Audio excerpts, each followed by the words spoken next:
Hello, good afternoon, everyone. Welcome on my channel ACMA Hemant Kumar. Today is 31st October, and today's blog related to job interview questions. So, as a cost accountant, I have faced so many interviews in manufacturing industry. So, today I'm talking about what kind of questions and what kind of interviews taken by the seniors. Like, agar if you are going for a cost accountant position, so you have to face uh, you have to interviewed by only senior persons like CFO, director, and any other senior management person. So what are the question in their mind and what are their expectation before hiring a cost accountant or a candidate for a costing job? So I have 6 year manufacturing company experience whereas I have faces many interviews in many multinational companies as well as many manufacturing plants. सो किस तरह की expectation होती है company की, किस तरह के candidate को वो हायर करना चाहती है। तो इसमें सिंपल सा फंडा है कि जो उनके जॉब प्रोफाइल में फिट होता है और जो उनके बजट में फिट होता है वो उस तरह के कैंडिडेट हायर करती है। डिग्री उनकी एक जो बेंचमार्क रखा हुआ है कि कॉस्ट अकाउंटेंट चाहिए 3 से 4 साल का एक्सपीरियंस या 5 से 6 साल का, वॉट एवर इट इज़।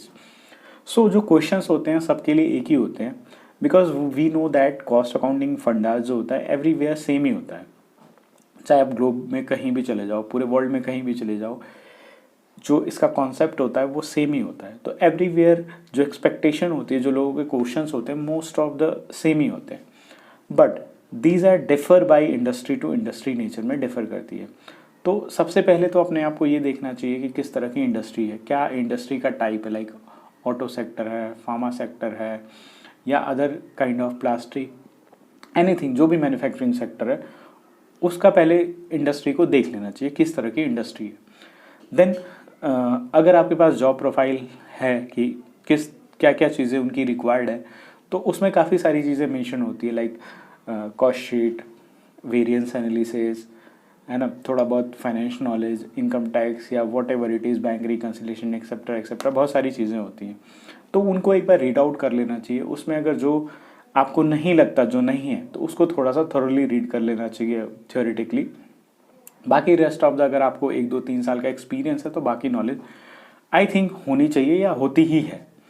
सो मेरा जो पास एक्सपीरियंस यही रहा है कि सबसे पहले तो अपने को इंडस्ट्री आइडेंटिफाई कर लेनी चाहिए कि किस इंडस्ट्री से कॉल आया है, कौन सी इंडस्ट्री आपको हायर करनी चाहती है। सपोज सीमेंट इंडस्ट्री है, I am talking about cement industry.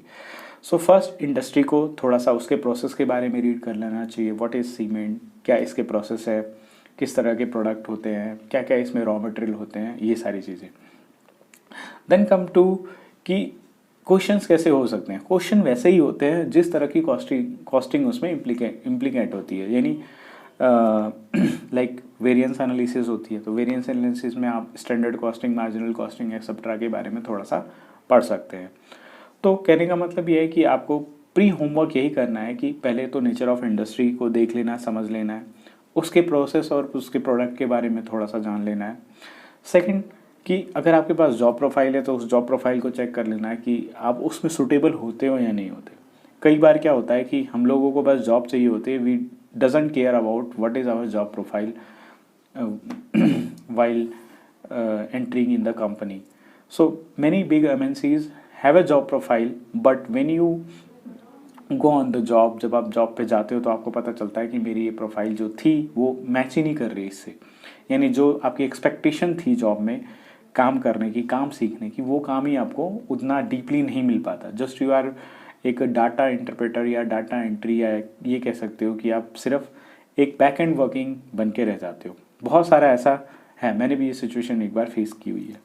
सो इस चीज़ों को पहले ही समझ लेना चाहिए, because when we switch one company to another company, so we are totally, you can say, blind faith करके हम चले जाते हैं कि वहाँ सब कुछ अच्छा होगा। फिर बाद में पता चलता है यार उस कंपनी से अच्छा तो वही पिछली कंपनी थी जिसमें मैं पहले था, कम से कम उसमें ये चीज़ें थी।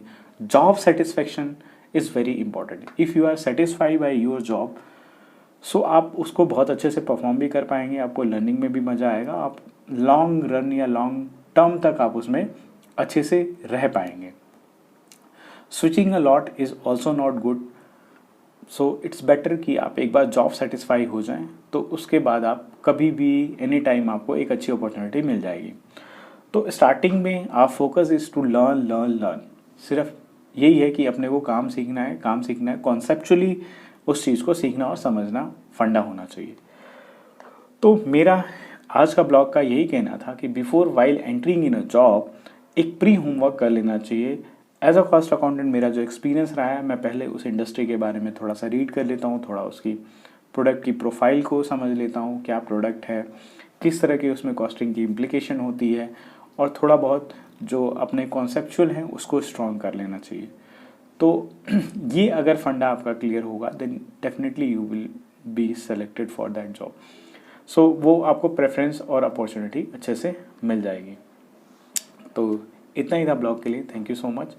अगर अच्छा लगा हो तो please like, subscribe and share to all those cost accountant and those who need suggestion, please comment. Thank you so much.